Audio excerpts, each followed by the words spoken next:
If he wants my money, he must become a husband first.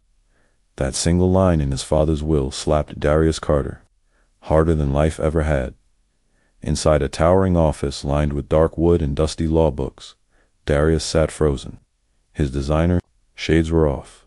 His gold chains hung loosely around his neck. For once, the boy who thought money answered all things was speechless.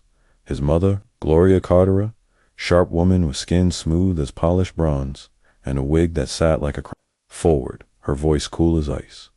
He wants you married, Darius. That's the only way you get the inheritance. Darius ran a hand down his bearded jaw. A wife? Seriously? For what? To make a man out of you? The lawyer said, not flinching. Gloria smirked. Don't worry, baby. We'll find someone. Someone soft, someone desperate. Outside the office, Darius lit a cigar with shaky fingers. For the first time in his spoiled life, he wasn't calling the shots. She smelled like cocoa butter and tired dreams. Darius remembered her from months ago. A small coffee shop downtown. She wore faded scrubs, braids tied back in a cheap elastic, and eyes that held quiet storms. Her name was Amara. She had fumbled for coins to pay for a small cup of coffee. I'm sorry, she whispered to the barista. I just need to stay awake for Clanquist. Darius had watched, unseen, from a booth. Now, with his inheritance on the line, her face floated back to him. Beautiful, innocent, poor.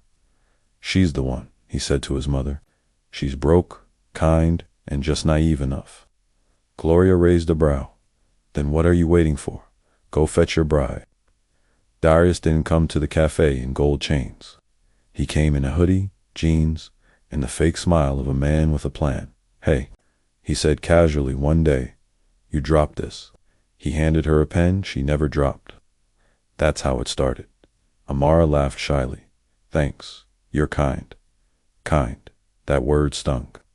But he played the role. Flowers, support for her nursing, tuition, long talks on park benches. She told him about her sick mom, her double shifts, her dreams to open a clinic someday. Then one evening, under fairy lights in the back of the cafe, he asked her, marry me. Amara blinked. Darius, we've only known each other a few months. Some people wait years and still get divorced. He smiled. I don't want to wait to love you. Love, she believed it. And just like that, the trap snapped shut. The wedding was luxury and lace, diamond chandeliers, ice sculptures, a cake taller than a man. Amara walked down the aisle in a second-hand gown, but she glowed like royalty. Guests whispered, who is she? Where is her family? She looks common. But Darius held her hand like she was everything, until the ink dried on the marriage certificate. Then came the switch. The next morning, he didn't kiss her. He handed her a list. Groceries, laundry, clean the marble floor. Double quotes. Mrs. Carter stopped pretending. You live here now. Be useful. Amara blinked through tears. Is this some kind of joke? No, darling, Gloria snapped. It's your new life. Amara cried alone in the guest wing that night. Her fairy tale had no magic left. Just dust, silence, and cold sheets beside. A stranger. 6 months later, the money was gone. Darius had burned through Milling's bets, bad business deals, women in foreign cities. His name was now a whisper in debt circles. The mansion stood tall, but the walls inside were crumbling. One morning, Gloria slammed a newspaper on the marble counter. They're auctioning women downtown. Big money. Foreign buyers. Darius raised an eyebrow. What kind of women? Desperate ones. Young, pretty, just like her. He looked at Amara scrubbing the floor, her fingers raw, her spirit quiet. A cruel smile slid across his lips. I know what to do. That night, he told her, put on something nice. We're going somewhere special. She smiled, heart fluttering. Really? Yes, he said. And for the first time, he didn't lie. It was going to be very special. The building smelled like roses and secrets. Amara stepped out of the car, her thrifted heels clicking nervously against marble tiles. Darius led her by the arm like a gentleman, but his grip was tight, too tight. Inside, Soft music played over speakers. Velvet curtains lined the walls.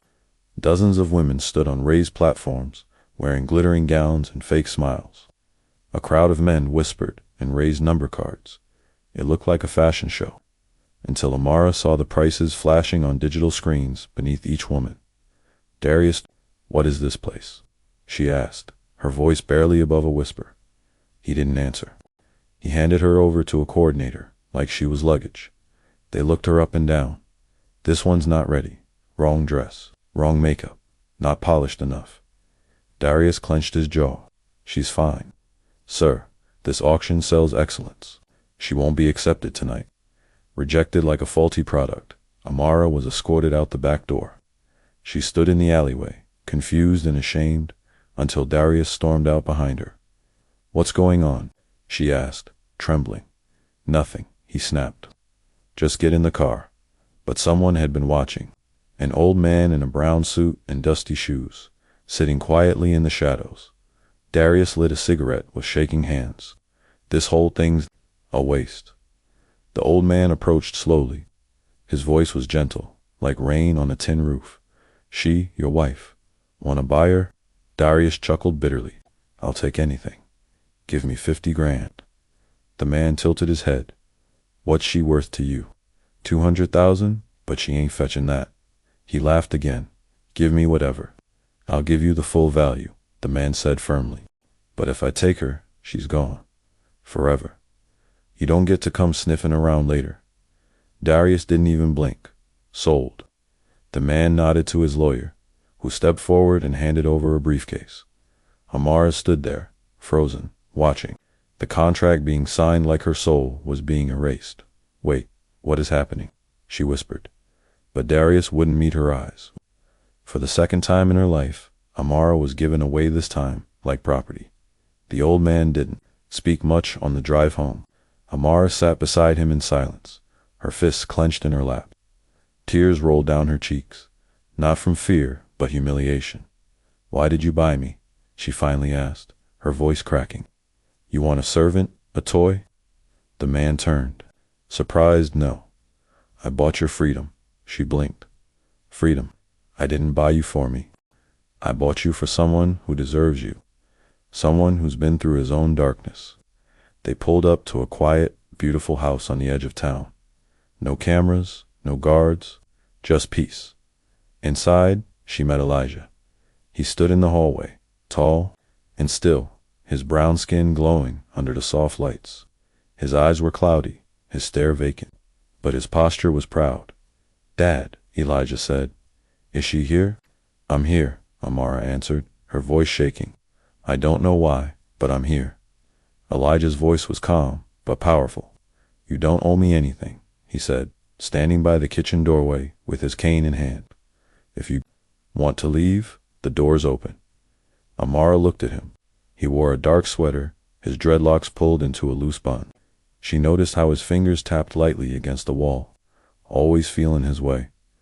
I'm not staying because I have to, she said quietly. I'm staying because I don't have anywhere else to go. That night, she slept in a cozy guest room. The bed was soft, the house was warm. And for the first time in months, no one shouted her name like a command. The next morning, she made him breakfast. Grits, eggs, and turkey sausage. He smiled as the smell filled the room. Smells like joy. They sat at the table.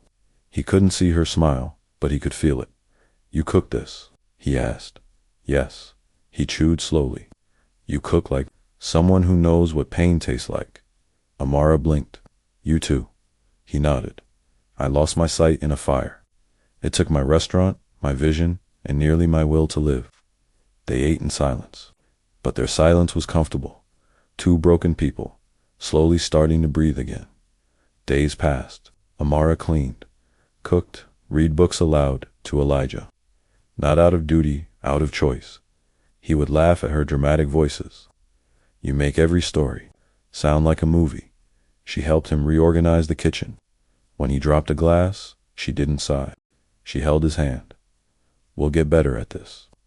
You're not afraid of me? He asked one night. No, she said. You're the first man who hasn't tried to break me. He went silent. That evening, under a sky full of stars, Amara sat on the porch. Elijah came out, cane tapping lightly. "I've been thinking," he said softly, "about how darkness isn't just about blindness. I know men who see fine, but are blind to everything that matters." Amara turned toward him. "I married one." Elijah reached out, gently brushing his fingers across her hand. "Whatever he broke, you can still heal." She nodded. "Maybe you can too." Their fingers stayed touching long after the stars blinked out. "You've given me more peace than I've known in years," Elijah said, standing by the door with his cane. Amara blinked, confused. "Why are you saying that like it's goodbye?" "Because I don't want you to stay out of pity or guilt." His voice was calm, but it trembled at the edges. "You were handed to me like some object. I don't want that between us." Amara swallowed. "You think I'm just staying because I feel sorry for you? I think maybe you need your own space to figure out what you want." She didn't argue. Maybe he was right. She packed her small bag slowly that evening. Elijah waited by the front door, his head lowered. When she stepped outside, the wind stung her eyes harder than her tears did. The next morning, Elijah sat by the window, listening to the birds. The house felt hollow. Every creak reminded him of footsteps that were no longer there. Then the sound of a soft knock. "Come in," he called, not moving. Amara stepped inside, eyes glowing with purpose. "I'm here." He turned slightly. "Why?" She walked closer. "Because now I want to be. Not because you saved me. Not because I owe you. Because something in me feels alive here." Elijah exhaled. His chest finally felt light. "I don't want to be someone's possession again," she added, "but I'd like to be your partner. If you'll have me." He reached for her hand. "I'd be honored." Amara dusted off an old cardboard box. In the attic, inside were handwritten recipes, stained with oil, marked with passion. "Elijah, are these yours?" He smiled from the kitchen. "That's the cookbook I wrote before the fire. I used to run a soul food spot tells table. Best short ribs in town." Her eyes widened. "Why didn't you ever reopen it?" "Because I can't see the food anymore. I don't trust my own hands." She brought the book downstairs. "Then I'll be your hands, your eyes. Let's cook together." That night, the kitchen came alive. Sizzling pans, garlic in the air, jazz humming through the radio dot. As Amara stirred, Elijah smiled. "I remember this feeling. Joy." 12 days later, Elle's Table Reborn opened in a small brick building. On the east side of town, word spread fast. The blind chef with the soulful voice was back, and this time he wasn't alone. Elijah stayed in the back, calling out recipes from memory. Amara ran the front and plated every dish with care. Politicians, celebrities, and regular folks stood in line together. When a local reporter asked Elijah, "What's the secret ingredient in your comeback?" he smiled and said, "Trust." And one woman who believed when I couldn't. Amara blushed. The two shared a quiet look across the busy kitchen. What once broke them had now brought them to life. One evening, a tall man in a lab coat approached Elijah after dinner. "I'm Dr. Franklin. I followed your story. We've been working on a new retinal implant. It could restore partial sight." Amara froze mid-step. Elijah raised an eyebrow. "Restore? You mean I could see again?" "Possibly. It's still experimental, but you're the perfect candidate." That night, Elijah sat in silence for hours. Amara finally sat beside him. "Are you scared?" "Yes," he whispered. "I've learned to live in the dark." "What if the light changes?" "Everything." Amara took his hand. "Then I'll be there, no matter what you see." He turned his face toward hers. "Even if I don't see you the way I remember." She smiled. "Especially then." Elijah sat on the hospital bed, fingers clenched around the blanket. The room buzzed softly, machines humming, nurses whispering, hope thick in the air. Amara sat beside him, squeezing his hand. "You still sure?" she asked. "No," he said honestly. "But I trust you more than I trust my own fear." Dr. Franklin entered, masked and ready. "The procedure will take 2 hours. When you wake up, we'll see what the world has to offer." As Elijah was wheeled away, Amara stayed behind, staring out the hospital window. She whispered a prayer she barely knew she remembered. Let him see beauty, not just with his eyes, but with his heart. Hours passed like days. When Elijah awoke, the lights were low but they weren't black. Shapes, colors, blurs. Amara, he croaked. She rushed to his side, and for the first time, he saw the outline of her face bathed in light. His vision was grainy, like an old television screen flickering to life. But her shape-soft curls, glowing skin, eyes deep like rivers, was unmistakable. You're beautiful, he said, voice cracking. Amara smiled, holding back tears. I was always beautiful. You're just late. They both laughed, then cried. The recovery was slow. For weeks, Elijah saw the world like a half-finished painting, edges, fuzzy, colors too bright, but each day, he saw more of her. Her smile in the morning, the way she danced when she thought no one was looking, the tiny scar near her jaw. One afternoon, he sat on the porch and watched her hang clothes in the sun. The wind lifted her dress slightly. The light kissed her skin. She turned and caught him watching. Like what you see, she teased. I like what I feel even more. With his vision slowly sharpening, Elijah stepped back into the kitchen, not as a memory, but as a man reborn. Amara stood by with her apron on. You ready to lead again, chef? He laughed. Only if you're my sous chef. They moved in rhythm, cutting, stirring, tasting. The old rhythm returned, but better now, sweeter. He could see the fire in the pans and the pride in her eyes. Customers flooded Elle's table, reborn every night. A news crew showed up one weekend. Elijah stood beside Amara, hand on her back, as cameras flashed. They say love can't be tasted, he said into the mic. But if you eat here, you'll taste it in every bite. The crowd cheered. Amara blushed. Later that night, she whispered, you didn't just get your vision back. You became a man with purpose again. He held her close. You made me a man. One evening, Amara sat alone. Flipping through a worn leather journal she found in Elijah's bookshelf. Inside, his deepest thoughts from the years after the fire. I feel like half a man. No woman would ever choose me. I cook in the dark, but I cry in it too. Amara closed the book, heartbreaking. She found Elijah sitting in the garden, eyes lifted to the stars. She knelt beside him and placed the journal in his lap. You don't have to be strong all the time, she said gently. He exhaled, jaw trembling. I wrote those words for the man I used to be. And the man I see now, she asked. He turned to her fully, seeing her clearly.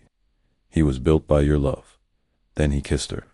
Not as a broken man needing saving, but as a whole man, choosing his equal.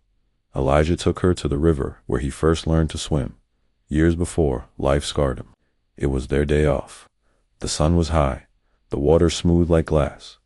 I've been thinking, he said, standing barefoot in the grass. Dangerous. Amara joked. He took her hands. You came into my life after I lost everything. I didn't buy you. I didn't earn you. But somehow, you chose me anyway. I did, she said.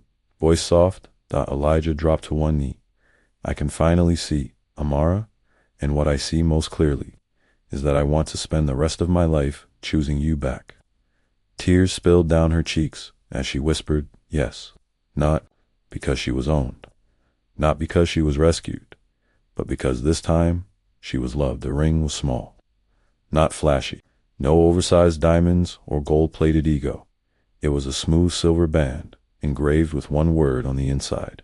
Seen, Elijah held it tightly in his palm, pacing through the living room while Amara curled on the couch in fuzzy socks and a head wrap, laughing at an old movie.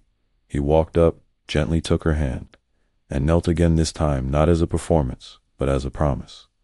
This ring isn't just a gift, he said. It's a vow to never unsee you, to never forget how you rebuilt me, to never stop choosing you even on the hard days. Amara covered her mouth, tears rolling down her cheeks. Then let's write a new life together, one that nobody owns, just U.S. The wedding was nothing like the first, no paparazzi, no cold mansion, no one whispering that she didn't belong. Instead, it was held in the backyard of Elle's table, twinkle lights and trees, Grandma's peach cobbler on every table. Neighbors sang.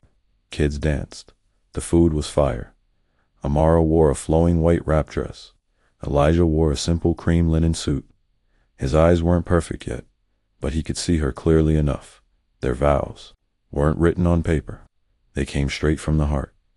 "You didn't rescue me," she whispered. "You gave me space to grow." "You didn't fix me," he replied. "You reminded me I wasn't broken." And when they kissed, it felt like sunrise on a soul that had lived through too many storms. Months later, Elijah walked into an empty building beside the restaurant. "What if we turn this into something bigger?" he asked. Amara raised an eyebrow. "A bar?" "No, a community clinic." She blinked. "You mean my dream?" "Yes," he said, smiling. "Your dream, our money. Let's do it." They painted the walls sunshine yellow, hired student nurses, provided free care on weekends, gave job training to girls who had been bought and abandoned like she once was. On opening day, a young mother holding a baby whispered, "Thank you. I thought nobody saw people like us." Amara smiled, holding her hand. "We see you." Fully. Elijah sat under the tree in their backyard, cookbook in one hand, a baby monitor in the other. Their daughter Hope was sleeping inside. Amara joined him with a cup of herbal tea. "I saw a little girl today. She reminded me of me. Lost?" Elijah asked. "No, searching, but not broken." He kissed her hand. "That's because you planted something. A legacy that tells girls they are not defined by how they were. Treat it. I never imagined this life," she said. "Not after what I went through." "You didn't imagine it," Elijah whispered. "You built it." One evening, the restaurant was closed, the clinic lights off, and their daughter giggling. In the hallway, Elijah held Amara close on the porch as they watched the stars blink alive. "Do you ever think about him?" Elijah asked gently. She paused. "Darius." He nodded. "Double quotes, not with anger anymore," she said. "He tried to sell me, but he only made room for the man who saw my true worth." Elijah touched her face. "You were never his to sell." "I know," she whispered, "because now I know who I am." They sat in silence, two souls stitched together by pain, sealed with purpose, and living in a kind of love that couldn't be bought, borrowed, or broken. And for the first time in her life, Amara didn't just feel loved, she felt free. Thank you for watching. Please let us know where you are watching from, so we can say thanks. Please don't forget to subscribe.